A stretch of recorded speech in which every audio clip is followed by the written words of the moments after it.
రాధాకృష్ణ గారు నా వ్యాఖ్యలపై స్పందించినందుకు ధన్యవాదాలు. భుజాలు తడుముకుని నేరాన్ని అంగీకరిస్తూ ముందుకు వచ్చినందుకు మరొకసారి ధన్యవాదాలు. కాకపోతే అది చాలా బేలగా ఉంది, చాలా గందరగోళంగా కూడా ఉంది. దొరికిపోయిన నేరస్తుడి తత్తరపాటు అందులో కనిపిస్తుంది. ఎంత పెద్ద నేరస్తుడైనా పోలీసులకు దొరికినప్పుడు ఇలాగే గందరగోళానికి గురవుతాడు. తప్పు చేసిన వాడు ఒప్పుకొని తప్పు గుర్తించి సరి చేసుకుంటే బాగుంటుంది, కానీ దాన్ని సమర్థించుకోవడానికి చేసే ప్రయత్నం ఇంకా ఇంకా తప్పులు చేయిస్తుంది. ఇవాళ మీరు రాసిన రాతల్లో కూడా అది స్పష్టంగా కనబడుతుంది. అసలు నేను ప్రస్తావించిన అంశానికి మీరు రాసిన రాతలకు సంబంధమే లేదు. ఆంధ్ర ప్రాంత ప్రజలంటే తెలంగాణలో సెటిల్ అయిన వాళ్ళు మాత్రమే కాదు, ఆంధ్రాలో నివసిస్తున్న వాళ్ళు కూడా కుల మతాలకు అతీతంగా 90% మంది ప్రజలు కేసీఆర్ని ఇష్టపడతారు. హైదరాబాద్తో సహా తెలంగాణలో సెటిల్ అయిన వాళ్ళందరూ చంద్రబాబు కంటే కేసీఆర్ పాలనలోనే సుఖంగా, సంతోషంగా, స్వేచ్ఛగా ఉన్నామని భావిస్తున్నారు. ఈ విషయాన్ని 2018, 2023 ఫలితాలు స్పష్టంగా చెప్పాయి. సెటిలర్లంతా కేసీఆర్ వెంటే ఉన్నారు. నువ్వు ఎన్ని చెప్పినా కేసీఆర్ నుంచి సెటిలర్ను విడదీయలేవు. 2018 ఎన్నికల్లో కాంగ్రెస్తో పొత్తు పెట్టుకొని చంద్రబాబు కేసీఆర్ గారితో నేరుగా ఢీకొంటే చంద్రబాబును తిరస్కరించారు. కేసీఆర్ వెంటనే సెటిలర్లందరూ నిలబడ్డారు. 2023లో కూడా అదే పునరావృతం అయ్యింది. నీ విశ్లేషణ చెత్త పలుకు అని అర్థమవుతుంది.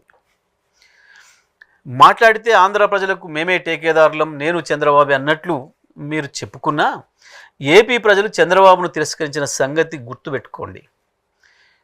కానీ ఆంధ్రప్రదేశ్కు చెందిన ఒక వర్గం వారు కొద్ది మంది మొదటి నుండి తెలంగాణను వ్యతిరేకించే వాళ్ళు ఇక్కడ కొన్ని స్లాటర్ హౌజులు పెట్టి నడుపుతున్నారు. అడుగడుగునా మా నాయకులను కించపరిచే విధంగా, మా నాయకుల వ్యక్తిత్వాలను హననం చేసే విధంగా ప్రవర్తిస్తున్నారు. వాళ్ళతోనే మా పంచాయతీ, వాళ్ళ ముసుగులు తీసి వాళ్ళ భర్తం పడతామని మాత్రమే నేను చెప్పినా. ఏ ఆధారం లేకుండా పుంకాలుగా వేల కొద్ది పేజీలు మా నాయకులపై రాసిన రాతల గురించే నేను ప్రస్తావించిన. మీడియా విలువలు, జర్నలిజం విలువల గురించి మాత్రమే మాట్లాడిన.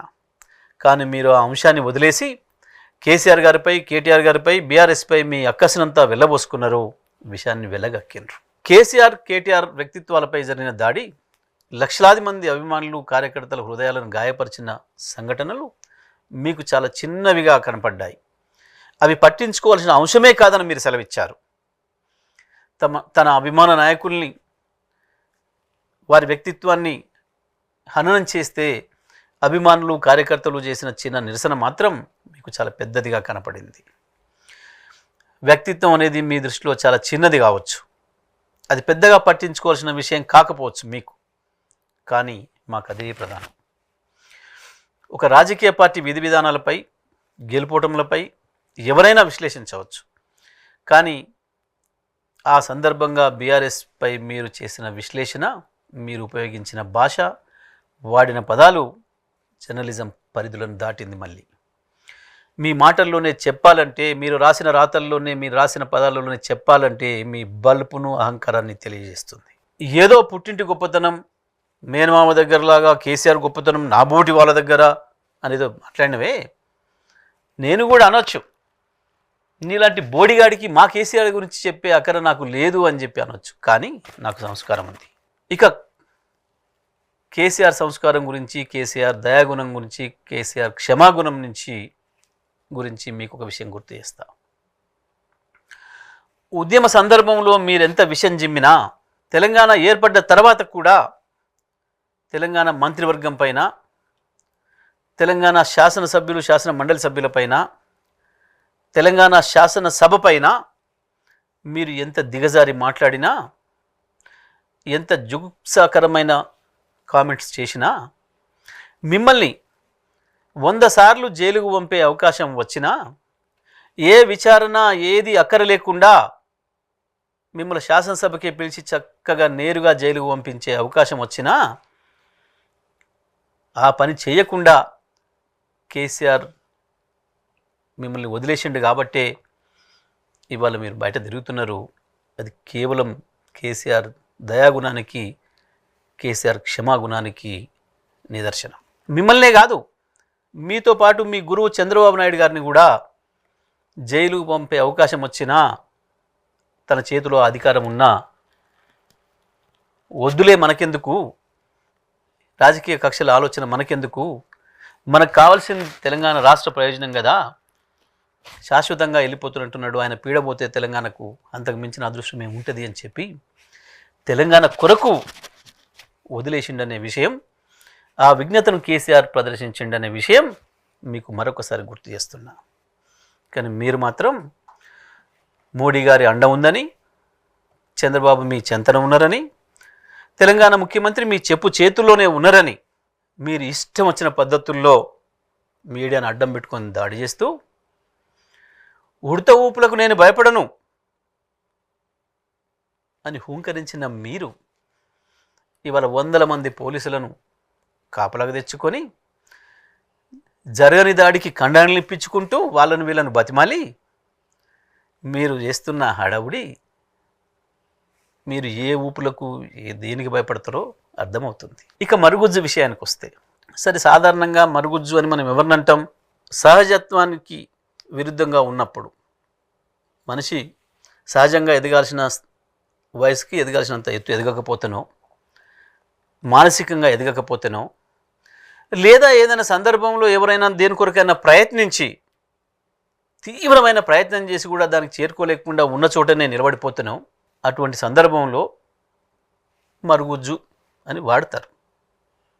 ఆ పదాన్ని మరుగుజ్జు అని అక్కడ వాడతారు. కానీ నాకు ఆశ్చర్యం వేసింది. సరే, నేను మీకు తెలియకపోవడం అనేది మీ మరుగుజ్జుతనం తప్ప నా మరుగుజ్జుతనం కాదు. అది నేను ఎందుకు మీకు తెలియకపోవడం అనేది మీ మరుగుజ్జుతనం. మీరేందో నాకు బాగా తెలుసు. అనువు నేను 11 సంవత్సరాల వయసులోనే కులం గోడల్ని బద్దలు కొట్టి సామాజిక అంతరాలు లేవు అని చెప్పిన ఆలోచనలతో వికసించిన వాడిని. 16 ఏళ్లకే పీడిత ప్రజల కొరకు ప్రాణం ఇవ్వటానికి వెళ్ళిన వాడిని, సమాజం కొరకు ఆరాటపడ్డవాడిని. ఆ తర్వాత నాకు జన్మనిచ్చిన ఈ నేల తల్లి విముక్తి కావాలని 25 ఏళ్లుగా నమ్ముకున్న నాయకుడు కేసీఆర్ వెంట నడుస్తూ 14 ఏళ్ళు విరామం లేకుండా, రాజీ లేకుండా పోరాటం చేసిన వాడిని. 10 సంవత్సరాలు మీ దోపిడి వల్ల అన్యాయానికి గురైన నా నల్గొండ జిల్లాను బాగు చేసుకోవడం కొరకు తెలంగాణలో కేసీఆర్ నాకు ఇచ్చిన బాధ్యత నిరంతర విద్యుత్తును ప్రజలకు అందించడం కొరకు పనిచేసిన వాడిని, దాంట్లో విజయం సాధించిన వాడిని. ఇక నా పరిపక్వత ఏందో, నా రాజకీయ ప్రస్థానం ఏందో అందరికీ తెలిసి ఇవ్వాలి. ఇక మీ గురించి మాట్లాడుకుందాం.